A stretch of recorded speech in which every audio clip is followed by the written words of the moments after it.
Hello guys, good morning all of you. I am Vishal.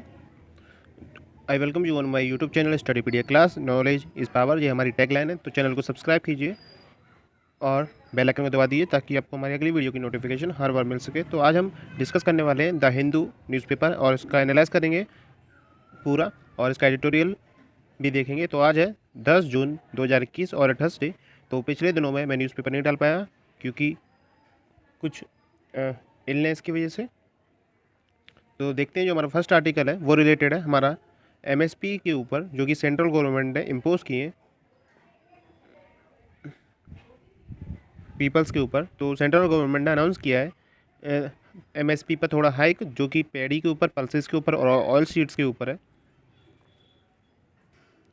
तो ये सब खरीफ crop हैं। तो जो सेंट्रल गवर्नमेंट ने जो इम्पोज किए हैं एमएसपी, जो कि खरीफ क्रॉप के ऊपर है, वो 1940 पर कुंटल है और जो कि 4% कम से कम जो 4% ज़्यादा बढ़ा दी जाएंगी लास्ट ईयर से, जो कि लास्ट ईयर थी 1868 कुंटल, जैसा हम इस ग्राफ में देख पा रहे होंगे।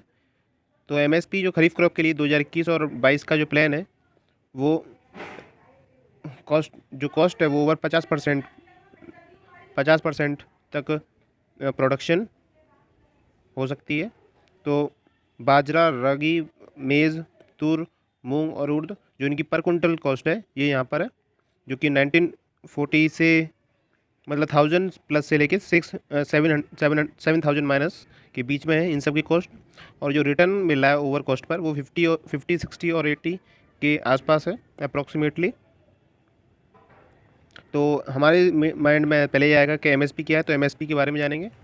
तो एमएसपी एक मिनिमम सपोर्ट प्राइस है जो कि क्रॉप्स के लिए रखा गया है। इसमें ये एक एग्रीकल्चर प्राइसिंग है जो कि गवर्नमेंट के द्वारा डिसाइड की जाती है और गवर्नमेंट पॉलिसीज़ और इंटरवेंशन इसके अंदर शामिल है। तो एमएसपी की जो शॉर्ट फॉर्म होती है वो मिनिमम प्राइस होती है, जो कि किसी भी क्रॉप पर लग सकती है गवर्नमेंट के द्वारा जो कंसीडर की गई है। तो जो इसलिए लगाई जाती है ताकि फार्मर्स जो हैं उनको सपोर्ट मिल सके इकोनॉमिकली और फाइनेंशियली, जो कि वो डिज़र्व करते हैं। और जो प्राइस है गवर्नमेंट एजेंसी के द्वारा बताया जाता है ताकि पर्टिकुलर क्रॉप पर जो मिनिमम प्राइस है वो इम्पोज किया जा सके। और इसके लिए कमीशन बैठाई गई थी, commission for agriculture cost and pricing, जो कि रिकमेंड करती है एमएसपी, जो कि 23 मैंडेट क्रॉप्स के ऊपर, जिस पर फेयर और रिम्यूनरेटिव प्राइस, जिसको हम शॉर्ट में एफआरपी कहते हैं, वो इम्पोज हो सके। तो ये एक अटैच्ड ऑफिस है जो कि ministry of agriculture and farmers welfare के लिए गवर्नमेंट ऑफ इंडिया के द्वारा बनाया गया, जो कि 1965 के अंदर जनवरी में इसे लाया गया था ऐसे एडवाइजरी बॉडी। ये कोई बाइंडिंग नहीं है गवर्नमेंट पर। CACP जो क्रॉप है लिस्ट, जो लिस्ट खरीफ क्रॉप की जो लिस्ट है वो सीरियल्स, पल्सेस, ऑयल सीड्स और कमर्शियल क्रॉप और शुगर केन, ये क्रॉप्स की लिस्ट है जो खरीफ क्रॉप के अंदर लिस्ट में आती है।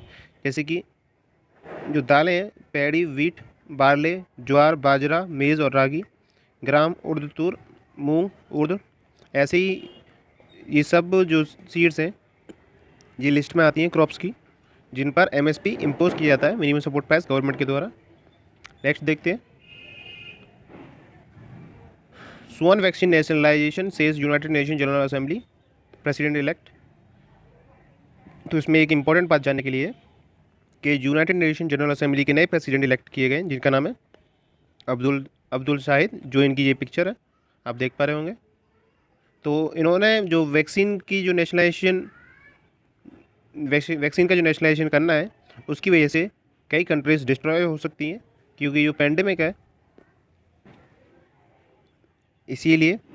तो इसमें जो बताया गया है इनके द्वारा यूनाइटेड UNGA के द्वारा, and vaccination coverage in developed countries and the rest of the world unacceptable, no one is safe until everyone is safe. तो बताया गया है कि जो वैक्सीनेशन है वो हम हर किसी डेवलपिंग कंट्रीज़ को अभी दी जा रही है, लेकिन हम उसके बावजूद भी सेफ़ नहीं रहेंगे अगर जो कंट्रीज़ पुअर हैं और उनके पास वैक्सीनेशन के लिए इतनी फाइनेंशियल कंडीशन सही नहीं है, मतलब उन पर लो लेवल पर वैक्सीनेशन की जा रही है उन कंट्रीज़ में, तो हम फिर भी सेफ़ नहीं रहेंगे जब तक ऑल ओवर वर्ल्ड में से जो कोविड-19 है पेंडेमिक वो ख़त्म नहीं होता है, क्योंकि वो स्प्रेड होता है। तो इसमें ये बताया गया है इनके द्वारा। और यूनाइटेड नेशन जनरल असेंबली के बारे में जानेंगे।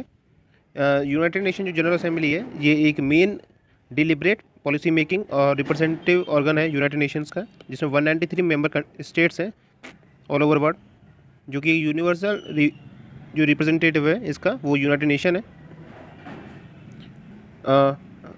एवरी ईयर सितंबर में यूनाइटेड नेशन मेंबरशिप जो मीट करती है न्यूयॉर्क के अंदर करती है, यहाँ पर जनरल असेंबली का हॉल है। और हर साल इसके जो प्रेसिडेंट है वो हर साल इलेक्ट किए जाते हैं, और इस साल जो इलेक्ट किए गए वो है अब्दुल्ला शाहिद, ये आपको याद रखना है। और ये 1 ईयर टर्म ऑफिस के लिए इलेक्ट किए जाते हैं। नेक्स्ट देखते हैं। नेक्स्ट हमारा पेज नंबर 8 से, तो इसके बाद और न्यूज़ खत्म होने के बाद हम एडिटोरियल देखेंगे। तो हमारा जो ये आर्टिकल है इसमें बताया गया है कि तेलंगाना जो गवर्नमेंट है वहाँ का जो हाई कोर्ट है वहाँ पर 18 मोर जजेस के लिए रिक्रूटमेंट के लिए गवर्नमेंट से अपील की है, ताकि जो जुडिशियल स्ट्रेंथ है वो बढ़ सके, क्योंकि जो केसेस हैं पेंडिंग जो केसेस हैं वो बढ़ते जा रहे हैं। तो चीफ जस्टिस ऑफ इंडिया जो NV रमन है उन्होंने बात की है prime minister of India and union law minister के साथ, ताकि हाई कोर्ट के अंदर 2 साल की जो 2 ईयर लॉन्ग पेंडिंग रिक्वेस्ट है और जजेस के लिए वो सुनवाई में आ सके। तो आपको इसमें कुछ चीज़ याद रखनी है, जैसे चीफ जस्टिस ऑफ इंडिया हमारे NV रमन्ना, और तेलंगाना गवर्नमेंट ने 18 मोर जजेस के लिए रिक्वेस्ट की है, ताकि जो पेंडिंग केसेस हैं वो क्लियर हो सके। नेक्स्ट देखते हैं। Anup Chandra Pandey elect as a charges of EC। तो नेक्स्ट है हमारा अपॉइंटमेंट से। तो अनूप चंद्र पांडे हमारे नए election commission of India appoint हुए। तो ये एक रिटायर्ड IAS ऑफिसर है जिन्होंने वेडनेसडे को चार्जेस लिया इलेक्शन कमिश्नर का, और 1984 के बैच के IAS ऑफिसर हैं जो कि UP कैडर से हैं, जिन्होंने ज्वाइन किया था chief election commissioner Sushil Chandra और इलेक्शन कमिश्नर राजीव कुमार के साथ to complete the 3 member commission. और ये रिटायर हुए थे चीफ सेक्रेटरी ऑफ UP से 2019 के अंदर। ये इनकी इमेज है अनूप चंद्र पांडे की। नेक्स्ट देखते हैं। नेक्स्ट है Twitter afford to comply new IT rules. तो जो नए IT रूल्स हैं उसके लिए 1 लास्ट नोटिस भेजा गया है, ताकि ट्विटर जो इंक्लिनेशन है वो अफेक्ट में ला सके जो नए गाइडलाइंस हैं IT रूल्स के तहत। और ये प्रोवाइड करेंगी डिटेल्स चीफ कंप्लायंस ऑफिसर को इसी वीक में। तो इसमें कुछ ज़्यादा कुछ नहीं है, ये नए IT जो रूल्स हैं वो इम्पोज करने के लिए बताया गया, और ज़्यादा न्यूज़ में है नहीं। और ये नेक्स्ट न्यूज़ है जो कि आपके लिए इंपॉर्टेंट हो जाती है वैसे जनरल नॉलेज से रिलेटेड। तो पायलट ट्रेनिंग है 2 वुमेंस के लिए जो कि आर्मी ऑफिसर्स हैं।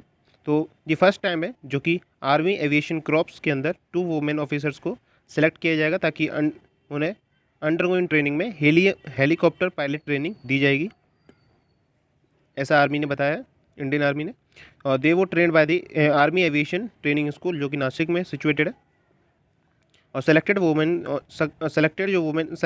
जो सेलेक्ट कर चुकी हैं वो सेलेक्टेड हो चुकी हैं जो वुमेन जिन्होंने अपनी कंप्लीट ट्रेनिंग कर लेंगी नासिक से, वो ज्वाइन करेंगी जुलाई 2022 से, यानी कि नेक्स्ट ईयर वो अपनी ड्यूटी को ज्वाइन कर सकती हैं अगर कंप्लीट कर लेती हैं अपनी ट्रेनिंग को। और अभी तक वुमेन ऑफिसर्स वर असाइन ओनली ग्राउंड ड्यूटीज़ इन दी आर्मी एविएशन क्रॉप्स। तो अभी तक का सिर्फ ग्राउंड ड्यूटीज़ पर वुमेन के लिए अपॉइंटमेंट थी, लेकिन फर्स्ट टाइम है जो एयर के लिए 2 वुमेन सेलेक्ट की जाएंगी, जिसमें नासिक में उनकी ट्रेनिंग होगी। नेक्स्ट देखते हैं page number 10। Revive free ration scheme for migrants activist in अर्जी सेंटर। तो इस जो आर्टिकल में दे रखा है वो दे रखा है जो माइग्रेंट्स लोग हैं, जो माइग्रेंट करते हैं लोग, उनको सुप्रीम कोर्ट ने ऑर्डर किया है ताकि उन्हें जल्द से जल्द फ्री राशन प्रोवाइड किया जाए। और ये आर्टिकल पहले भी आ चुका है तो इसमें कुछ ज़्यादा जानने के लिए नहीं है। और जो आत्मनिर्भर स्कीम है वो प्रोवाइड करता है फ्री राशन सभी वर्कर्स को, और सभी जो नीडली पीपल हैं जिनके पास राशन कार्ड नहीं है उन सबको भी राशन प्रोवाइड किया जाएगा। ये हाई कोर्ट का ऑर्डर है। नेक्स्ट देखते हैं पक्के टाइगर रिजर्व जो कंटेंजेंसी है वर्कर्स गो ऑन स्ट्राइक। तो एक पक्के टाइगर रिजर्व है जो आपको याद रखना है, जो कि असम गुवाहाटी के अंदर सिचुएटेड है, जिसमें 200 कॉन्टीन्यूएंसी वर्कर्स जो हैं अरुणाचल प्रदेश के, वो स्ट्राइक पे गए। स्ट्राइक पे वो इसलिए है क्योंकि जो दिसंबर 2020 से उनकी जो वेजेस हैं वो प्रोवाइड नहीं की गई हैं उनको।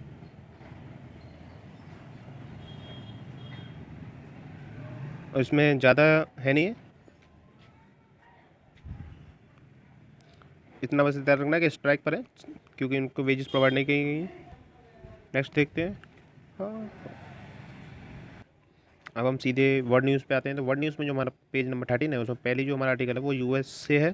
तो यूएस जो सेनेट है उन्होंने पास किया है बिल जिसका नाम है स्वीपिंग इंडस्ट्रियल पॉलिसी बिल, जो कि ट्यूसडे को पास किया गया ताकि जो सर्जिंग इकोनॉमिकल जो थ्रेट है जो चाइना के द्वारा यूएस गवर्नमेंट पे अफेक्ट कर सकता है, उसको सपोर्ट करने के लिए 170 बिलियन का रिसर्च एंड डेवलपमेंट के लिए पंपिंग करेगी यूएस, जिसमें अपनी जो इकोनॉमिक कंडीशन है उसको इंक्रीज़ कर सके चाइना के कंपेयर में। तो it seeks to pump more than 170 billion in tech research to encounter growing economic threat from China. तो टेक रिसर्च के अंदर 170 बिलियन का निवेश करेगी यूएस गवर्नमेंट। ये बिल पास हो चुका है और इसमें ज़्यादा कुछ है नहीं है जानने के लिए। नेक्स्ट देखेंगे। No decision yet on Indian consulate in Addu atoll. Ibrahim Mohamed Solih जो कि प्रेसिडेंट है मालदीव्स के, इन्होंने अभी तक कोई डिसीजन लिया नहीं है जो कि इंडियन कंसल्टेंट ओपनिंग के लिए साउथर्न अड्डू अटोल में।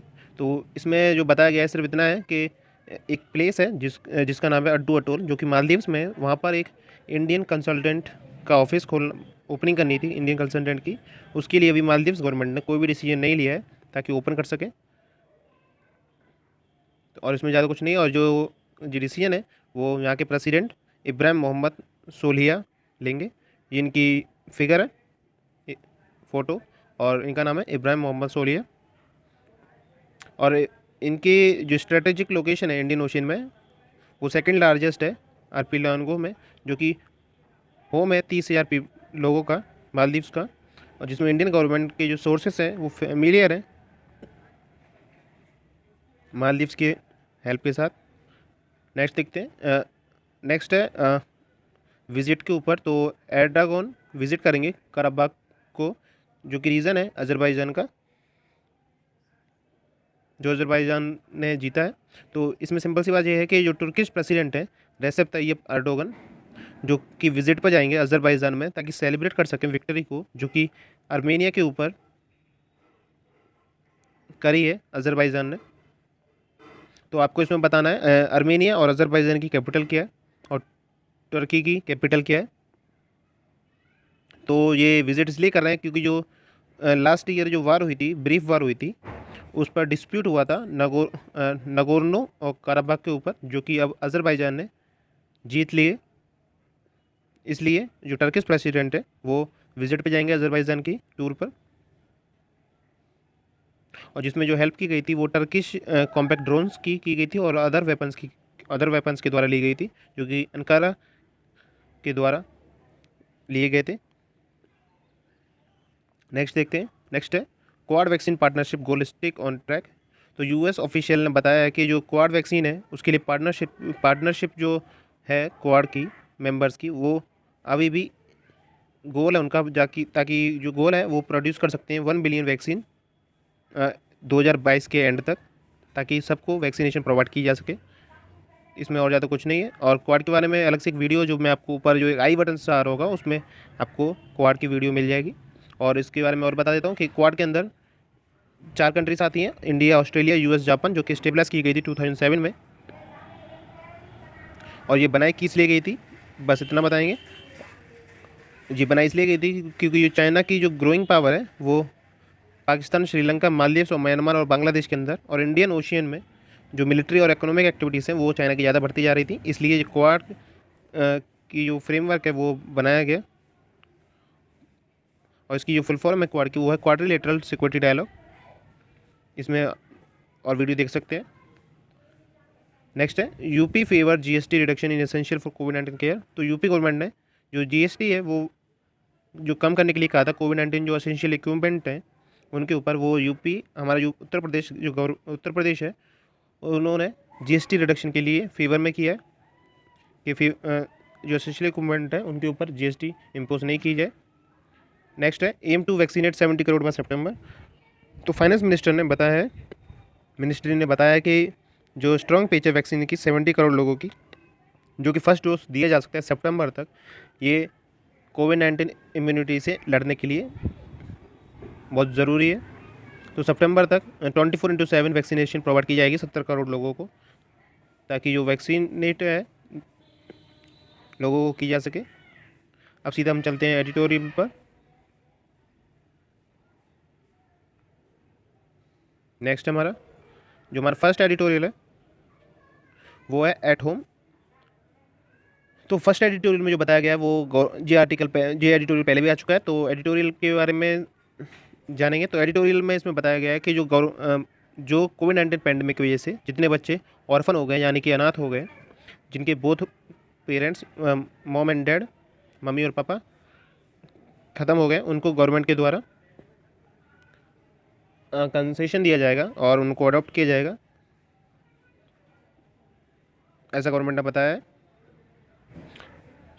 तो इस आर्टिकल में जो दिया गया है, जो परमिट दी जाएगी वो जुवेनाइल जस्टिस एक्ट 2015 के द्वारा दी जाएगी और सेंट्रल अडॉप्शन रिसोर्स अथॉरिटी के बिना इन्वॉल्वमेंट के कोई भी अडॉप्शन नहीं किया जाएगा। तो इनकी जो CARA कारा है, इसकी अथॉरिटी परमिट ज़रूरी है ताकि जो चिल्ड्रन ऑर्फन हुए हैं उनको अडॉप्ट किया जा सके। वो इसलिए क्योंकि जो एक्सपीरियंस देखने के लिए मिला है डेंजर है जो चिल्ड्रंस के लिए, वो कि ट्रैफिकिंग के लिए गैस किया जा सकता है। इसलिए कारा इसके लिए रिस्पॉन्सिबल होगा जो परमिट प्रोवाइड करेगा ताकि बच्चे को अडॉप्शन किया जा सके अदर पेरेंट्स के द्वारा। और जो गवर्नमेंट ने पॉलिसी जो चिल्ड्रन स्कीम स्टार्ट की है वो ये है कि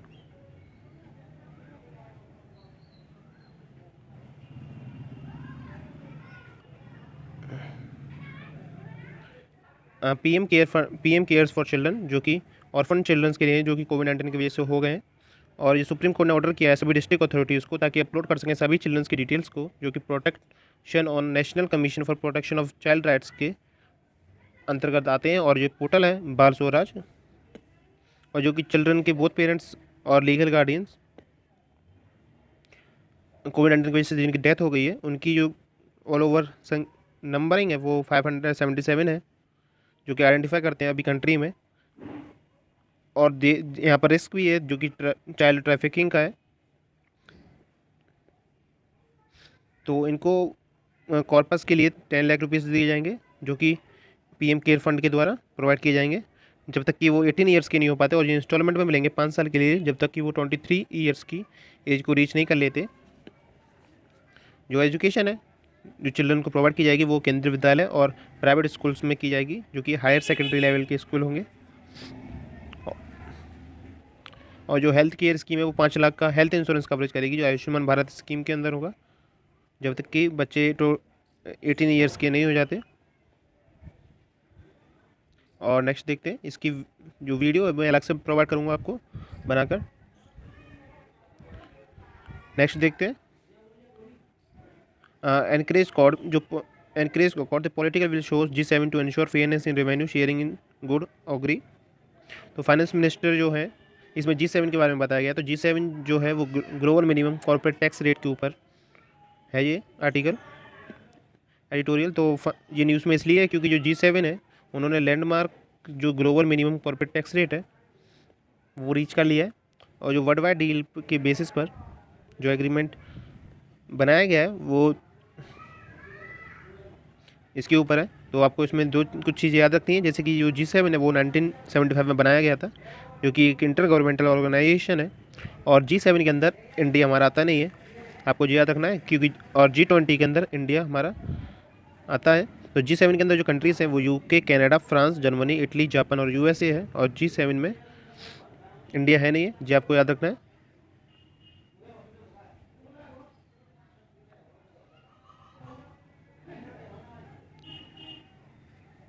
नेक्स्ट देखते हैं जो प्रोमिसेस हैं और पल्स हैं जो डिजिटल जस्टिस डिलीवरी। तो जो नेक्स्ट है ये हमारा आर्टिकल जस्टिस के ऊपर है। तो इस आर्टिकल में जो बताया गया है कि आपने जो देखा होगा मूवीज़ में, जो हॉलीवुड की मूवीज़ होती हैं, तो उनमें जो केसेस होते हैं और कोर्ट के द्वारा जो लड़े जाते हैं, तो उस जगह जो केसेस हैं वो सिर्फ ऑनलाइन होते हैं और ऑनलाइन ही उनके केस रजिस्टर्ड होते हैं। और हमारे अभी इंडिया में जो केसेस चलते हैं और जो भी केसेस हैं वो सब अभी पेन और पेपर बेस्ड हैं। तो उसको जो फास्ट करने के लिए यहाँ पर डिजिटलाइजेशन लाने के लिए कहा गया है, ताकि डिजिटल जस्टिस डिलीवर किया जा सके, जिससे कि जो केसेस हैं वो जल्दी हो सकें और जो भी फाइल्स हैं वो जल्दी से ट्रांसफ़र हो सकें और सभी सेंट्रल गवर्नमेंट में आ सकती हैं।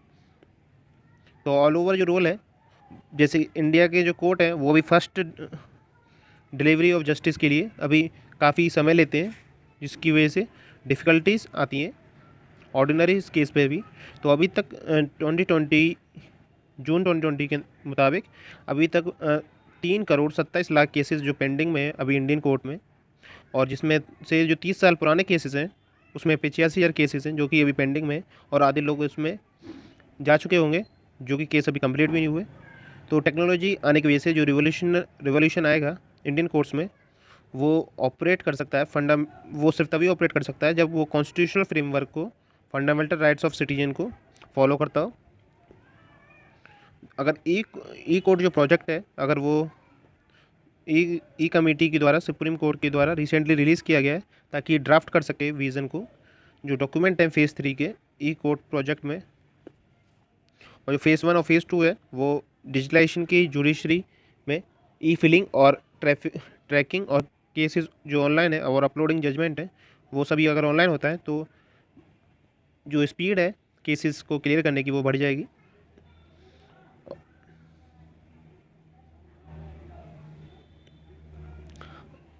और आपको इसमें जो रोल है टेक्नोलॉजी का, वो उसका ऑब्जेक्टिव ये है कि स्ट्रीमलाइन जुडिशरी प्रोसेस और reduce pendency, help the litigates to continue do with that within the framework of fundamental rights. The e-court must move towards localization of data instead of centralization. तो इसका जो role है technology का courts के अंदर वो ये है कि जो ऑब्जेक्टिव है वो जुडिशियल प्रोसेसेस के लिए है, जो कि रिड्यूस कर देगा पेंडेंसी को, जो कि स्लो कर देता है, जो पेंडिंग केसेस हैं उनको फास्ट कर देगा अगर टेक्नोलॉजी आती है, और जो हेल्प करेगा सभी लिटिगेट्स की। और ये कंटिन्यू रहा तो जो फ्रेमवर्क है फंडामेंटल राइट्स के ऊपर, तो उसमें जो लोकलाइजेशन डाटा है वो भी सेंट्रलाइजेशन डाटा में प्रोवाइड किया जा सकता है। इसमें बस इतना ही है। नेक्स्ट देखते हैं। नेक्स्ट है murky space for social audio. तो एक जो नया ऐप है जिसका नाम है club house drop in audio chat. तो एक जो केस जो ये ऐप है, इसमें ये एक एंड्रॉयड डाउनलोडेड ऐप है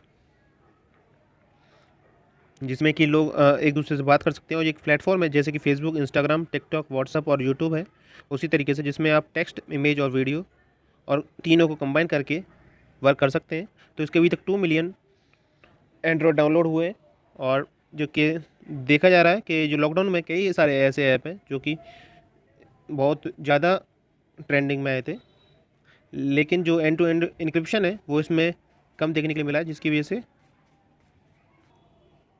जो डाटा है और जो प्राइवेसी है लोगों की वो लीक हो सकती है। तो इसके बारे में जो एथिक्स हैं, जो गाइडलाइंस हैं डिजिटल एंड एथिक्स के रूल 2021 की, वो रिक्वायर करती हैं ताकि एनक्रिप्टेड करें चैनल को, ताकि जो ट्रेस है ओरिजिन का, मैसेजेस का, वो ट्रैक ना किया जा सकते। और ये लैक है एंड टू एंड एनक्रिप्शन की वजह से ये गवर्नमेंट सर्विलेंस के अंदर ईजिली पकड़ी जा सकती हैं। और नेक्स्ट देखते हैं। नेक्स्ट है south Asia health care burden. ये हमारा जो एडिटोरियल है वो एडिटोरियल नंबर 6 है। तो एडिटोरियल नंबर 6 में जो बताया गया है कि जो साउथ एशिया है, जैसे साउथ एशिया में जितनी कंट्रीज़ आती हैं, जैसे कि बांग्लादेश, इंडिया और पाकिस्तान, अफ़गानिस्तान, म्यांमार, जो भी साउथ एशिया की कंट्रीज़ हैं, उनके अंदर जो अभी केसेस देखने के लिए मिले हैं, ये सबसे ज़्यादा इंडिया में अभी रिकॉर्ड किए गए थे 18 मई को, जिसमें 4500 प्लस डेथ हुई थी कोविड-19 की वजह से, जो कि हाईएस्ट डेली रिकॉर्ड था। और जनवरी में देखा गया था यूएस के अंदर, जिसमें 4468 डेथ देखी गई थी, जो कि इंडिया ने कॉम्पैक्ट करी इस पेंडेमिक में। यूएस से कंपेयर के अंदर। तो इस आर्टिकल में जो बताया गया है वो कोविड-19 की वजह से बताया गया है, जिसकी वजह से जो हेल्थ बर्डन है और जो बजट होता है हेल्थ के लिए, उसके ऊपर क्या इफेक्ट पड़ा है, ये बताया गया है। तो वीडियो देखने के लिए बस धन्यवाद। वीडियो यहीं ख़त्म करते हैं। तो थैंक यू दोस्तों। जय हिंद, वंदे मातरम। चैनल को सब्सक्राइब कीजिए, लाइक कीजिए और हमारी और इंटरेस्टिंग वीडियोज़ के लिए चैनल को फॉलो और सब्सक्राइब कीजिए और बेल आइकन को दबा दीजिए। जय हिंद, वंदे मातरम।